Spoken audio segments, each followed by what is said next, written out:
What does it take to produce high-quality MHRB powder?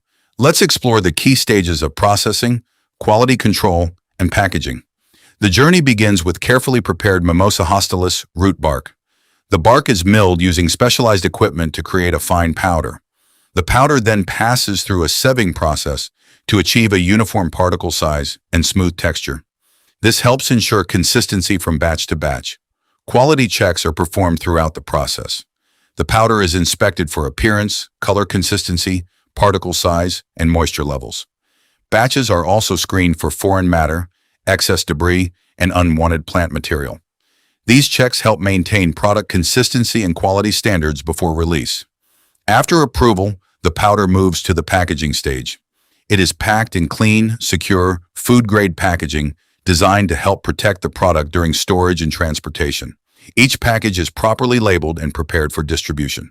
From precision milling and rigorous quality control to secure packaging, every step is carefully managed at Medikonda Nutrients to deliver consistent, high-quality MHRB powder.